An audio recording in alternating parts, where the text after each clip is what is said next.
snacks from a local tuck shop operating without a valid permit. In the wake of this incident, the Forum for South Africa is calling for government accountability, accusing authorities of turning a blind eye to ongoing non-compliance by illegal spaza shops. The organisation says this negligence is costing lives and the responses from public officials are reactive rather than preventative. Joining us now is the Forum's leader, Tebogo Mashlumpane, to discuss whether the state is complicit in this issue. Tebogo, good to speak to you as always. Now, your organisation is calling for the government to be held legally liable. What exactly do you believe the state has failed to do? Yeah, thank you, Hugo, and greetings to the viewers of Newsroom Africa. Look, the government has failed. The government is a reactive government, and we say actually they actually contributing to the failure of these people registering the spaza shops because the rules are there, the regulations are there. So what is the problem? I mean, it has been 12 months now talking the same language of spaza shops, children eating snacks and then they get sick, some die, and all those particular things. But the government will just come and say, okay, no, we'll try to do something. It is embarrassing that the minister goes to Soweto, the Minister of COGTA, and say, thank you, residents, for closing the spaza shop. That is not the role of the citizens to close the spaza shop. You are actually exposing the citizens to danger. It is the role of the minister and then the people that are employed under his department must supposed to do the job, but they're not doing the job. So the government is negligent.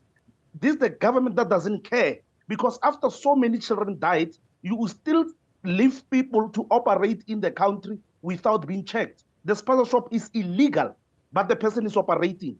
And we are told of 500 millions and stuff to develop the spaza shops. This is something that is unacceptable, and we must hold the government accountable on this one. The time has come that we need to hold these leaders accountable. Tebogo, there have been repeated incidents, including last year's tragedy in Naledi. Why do you believe authorities have continued to allow illegal spaza shops to operate? They are relaxed, they're ignorant, they have no will to deal with the issue of spaza shops. It is not their children who die. These are the children of the poor. That is why they don't care. They only care when the time for election comes. Because imagine if it was a child of a prominent somebody, the country will be on fire by now.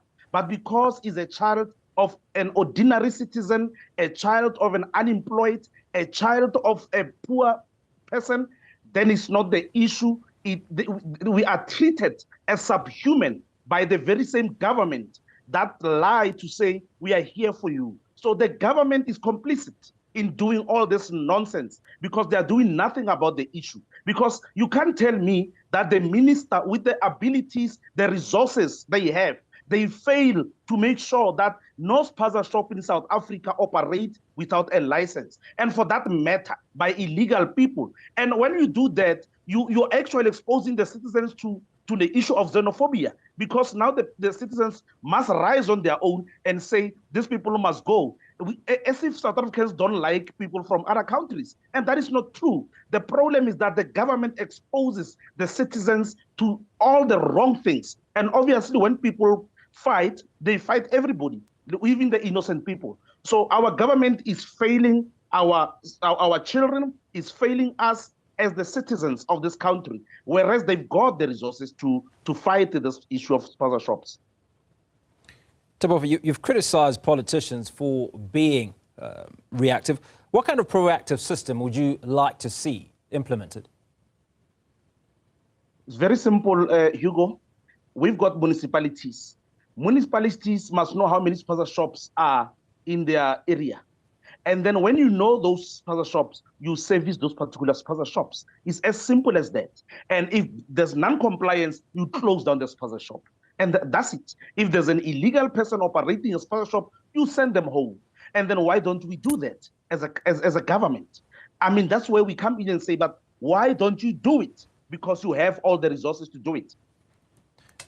So let's talk about the communities and what role do they play and what role do parents have in holding local businesses to account? Yes, the communities will do that and try to hold people accountable. But what we always fear is victimization. It's exposing individuals to danger. Because let's take the issue of Mapeta in Soweto. What is happening there? There are leaders who are in the forefront to say we are closing these spaza shops. And then those people are becoming targets. Some of them are killed, not even necessarily this one, but many people have been killed for standing up for what is right, for standing up for the things that are not good in the country, for saying close the spaza shop. And then those leaders are identified in the communities and shot and killed. Whereas the government sits there with the resources instead of doing their job, they're not doing their job. The community, yes, has a responsibility to caution the people in their area to say, don't buy. But who are you to say, don't buy to that particular spaza shop, don't buy to that one? Whereas when you do that, you are being exposed to danger. That is why we say the government is failing the citizens, because they are the authority. They are the ones with the resources to deal with these particular issues. Finally, Teboho, are you calling for criminal charges or civil liability for officials who fail to act on illegal food outlets? And what precedent would this set? Yes, we do. Yesterday, I met with our legal team because we are seeking for advice to say, what do we do in this case? The government is not a listening government. This is not the government that is caring.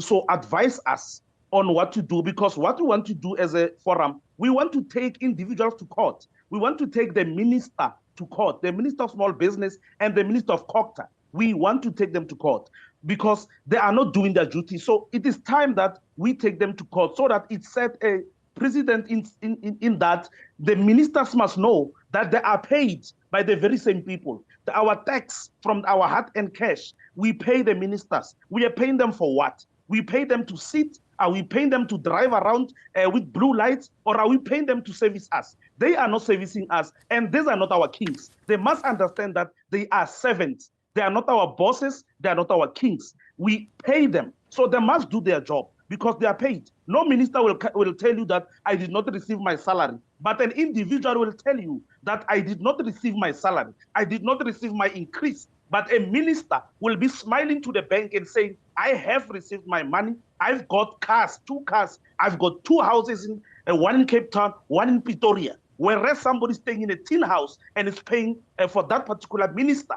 So we need to deal with these ministers. We need to take them to task. And we are saying as Forum for South Africa, we are going to take them to task. We are going to take them to court. We are not going to rest, because these issues, we deal with them today, tomorrow they disappear and the ministers go scot-free. So the time has come, and it's going to be a full stop from now on.